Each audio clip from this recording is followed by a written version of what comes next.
Assalamualaikum warahmatullahi wabarakatuh. Kami dari kelompok 8 mata kuliah Auditing 2 dengan materi siklus auditing pendapatan dan beban. Oke, sebelum masuk ke videonya, mari kita perkenalkan terlebih dahulu. Selamat menyaksikan. Perkenalkan, nama saya Rio Nisman. Perkenalkan, nama saya Vera Novia. Perkenalkan, nama saya Yogi Dewi Darmoko.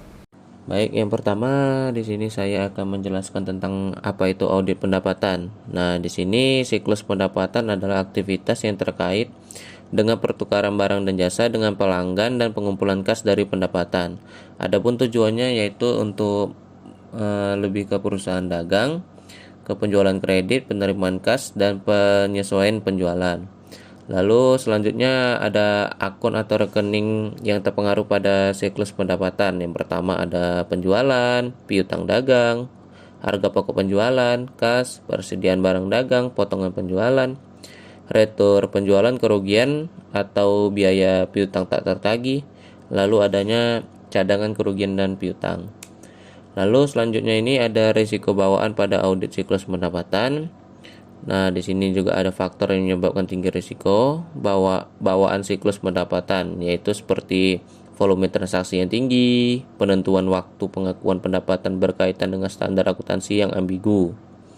Nah, di sini lalu dilakukan estimasi dan kompleksitas perhitungan. Lalu ada piutang dagang mungkin salah diklasifikasi. Dia itu juga ada sifat kasnya liquid yang sangat diminati. Lalu adanya potensi terjadi manipulasi dalam transaksi penyesuaian penjualan untuk menutupi korupsi. Nah, selanjutnya akan dilanjutkan oleh teman saya. Selanjutnya, yaitu mengenai pengujian saldo piutang. Nah, perancangan pengujian substantif atas piutang usaha ini, pertama-tama auditor harus menentukan tingkat resiko deteksi yang dapat diterima untuk setiap asersi signifikan yang berhubungan. Penentuan resiko pengendalian untuk asersi piutang usaha tergantung pada penentuan resiko pengendalian yang terkait untuk kelas-kelas transaksi seperti penjualan kredit, penerimaan kas, dan penyesuaian kas yang dapat mempengaruhi saldo piutang usaha. Assalamualaikum warahmatullahi wabarakatuh. Baiklah, saya akan melanjutkan pembahasan dari kelompok kami. Yang selanjutnya adalah audit beban. Siklus pengeluaran adalah rangkaian kegiatan bisnis dan operasional pemrosesan data terkait yang berhubungan dengan pembelian serta pembayaran barang dan jasa. Tujuan utama siklus pengeluaran adalah untuk meminimalkan biaya total, memperoleh dan memelihara persediaan, perlengkapan, dan berbagai layanan yang dibutuhkan organisasi untuk berfungsi. Aktivitas bisnis dalam siklus pengeluaran ada 3. Yang pertama, memesan barang, perlengkapan, dan layanan. Yang kedua, menerima dan menyimpan barang, perlengkapan, dan layanan. Yang ketiga, membayar barang, perlengkapan, dan layanan. Yang selanjutnya adalah prosedur pemeriksaan beban.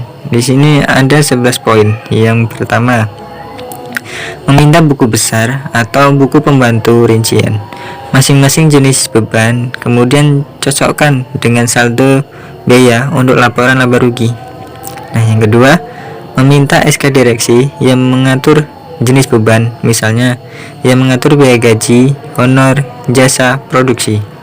Yang ketiga, periksa apakah beban yang dikeluarkan telah sesuai dengan ketentuan. Yang keempat, periksa apakah ada pengeluaran atau pembebanan beban telah mendapat persetujuan dari pejabat yang berwenang. Yang kelima, periksa apakah ada pengeluaran beban yang tidak ada kaitannya dengan kegiatan operasional perusahaan. Kalau ada, tanyakan dan ungkap. Yang keenam, periksa apakah struktur gaji sesuai dengan jabatan. Misalnya, apakah gaji direksi lebih kecil dari komisaris.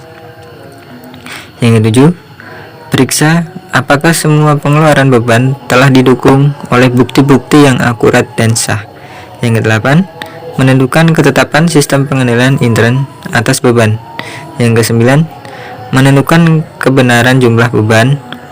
Yang ke-10, menentukan bahwa beban telah dicatat dengan tepat. Yang ke-11, menentukan bahwa beban telah diklasifikasikan dengan tepat. Adegan ini menunjukkan seorang auditor dengan kliennya atau nasabahnya yang sedang melakukan proses audit atas pendapatan pada masa pandemi saat ini.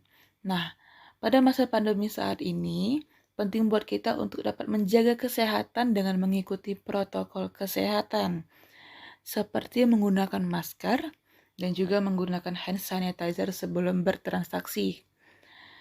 Proses pertama yang diminta auditor adalah dengan meminta faktur penjualan. Faktur penjualan yang sebagai dokumen sumber, lalu dokumen pendukungnya sebagai seperti surat order pengiriman dan surat muat atau bill of lading.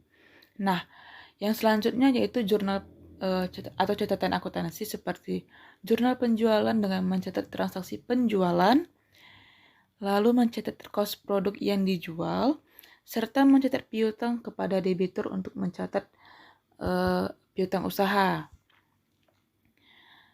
Setelah itu, auditor akan menunjukkan semua pencatatan transaksi berdasarkan prosedur audit yang telah disiapkan tadinya. Demikianlah adegan singkat atas prosedur audit.